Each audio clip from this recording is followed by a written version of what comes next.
इस तस्वीर को देखकर यकीनन आप यही कहेंगे कि ये जोड़ी राम और लक्ष्मण की जोड़ी है। तो इस तस्वीर को देखकर यकीनन आपका जवाब होगा कि ये कृष्ण और सुदामा है। जिस तरह से अमेरिका के राष्ट्रपति डोनाल्ड ट्रंप को पीएम मोदी का मुरीद बताया जाता है और पीएम मोदी अमेरिकी राष्ट्रपति डोनाल्ड ट्रंप को अपना सबसे अच्छा दोस्त बताते हैं, उसके बाद तो ये जोड़ी कृष्ण सुदामा की ही कही जाएगी। जिस सुदामा ने अमेरिका में हाउडी मोदी कार्यक्रम करवाया, पीएम मोदी ने भी दोस्ती निभाते हुए ट्रंप के लिए वोट मांगे। कोरोना की परवाह किए बिना पीएम मोदी ने भी डोनाल्ड ट्रंप के लिए भारत में नमस्ते ट्रंप का भव्य कार्यक्रम करवाया। उसके बाद तो यही लग रहा है कि ये कलयुग नहीं सतयुग है और सुदामा सीधा अमेरिका से भारत की धरती पर आए थे, लेकिन पीएम मोदी का सुदामा अब कंस बन चुका है। ये सब जानते हैं कि अमेरिका के राष्ट्रपति डोनाल्ड ट्रंप बड़बोले तो है ही, साथ ही एक मौका परस्त इंसान भी है और यही हुआ भी।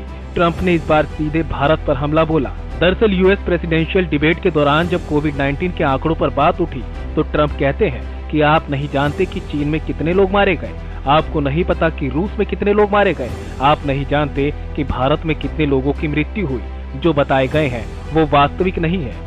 And by the way, when you talk about numbers, you don't know how many people died in China. You don't know how many people died in Russia. You don't know how many people died in India. They don't exactly give you a straight count. You don't know how many people died in India. They don't exactly give you a straight count. यानी साफ है कि Trump ने भारत पर झूठे आंकड़े पेश करने का आरोप मढ़ डाला, भारत को झूठा कह डाला। इतना ही नहीं, उन्होंने तीनों देशों पर सबसे अधिक वायु प्रदूषण करने का भी आरोप लगाया।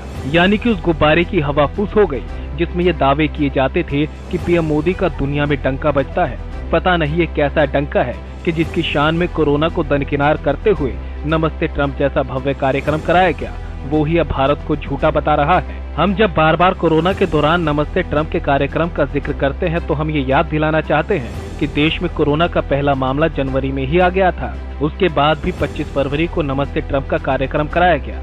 आज आप मेट्रो में बिना चेकअप के एंट्री नहीं कर सकते, लेकिन उस समय विदेश से आए कोरोना महामानवों को बिना किसी जांच के देश में बुला लिया गया। अब ट्रंप के बोलों पर कांग्रेस के दिग्गज नेता पी चिदम्बरम ने तंज कसते हुए ट्वीट किया। चिदम्बरम ने लिखा कि डोनाल्ड ट्रंप ने चीन और रूस के साथ भारत को क्लब किया और तीनों देशों पर कोविड से हुई मौतों की संख्या छिपाने का आरोप लगाया। उन्होंने तीनों देशों पर सबसे अधिक वायु प्रदूषण करने का भी आरोप लगाया। क्या मोदी जी अपने प्रिय मित्र के सम्मान में नमस्ते ट्रंप की ओर रैली करेंगे? अब क्या होगा इस दोस्ती का? क्या होगा उन लोगों का जिन्होंने ट्रंप के बर्थडे पर भारत में केक काटा था, जिन्होंने ट्रंप की जीत के लिए भारत में हवन किए थे? उनके लिए तो मानो अमेरिका और भारत जैसे एक ही देश हो गए थे। मानो लगने लगा था कि अब ये कृष्ण सुदामा की दोस्ती कभी नहीं टूटेगी। मगर हुआ क्या? सपना था, टूट गया। लेकिन अब जागने की जरूरत है। अब ये समझने की जरूरत है कि सही क्या है और गलत क्या है। और ट्रंप भी ये ध्यान से सुन ले कि जिस भारत के लिए अतिथि देव के समान होता है, वो ही भारत आंखें दिखाने पर उन्हें झुकाना भी जानता है। अमेरिका में रहने वाले भारतीयों को चुनाव में ट्रंप को दिखा देना चाहिए कि भारत की तरफ आंखें दिखाने का क्या नतीजा हो सकता है।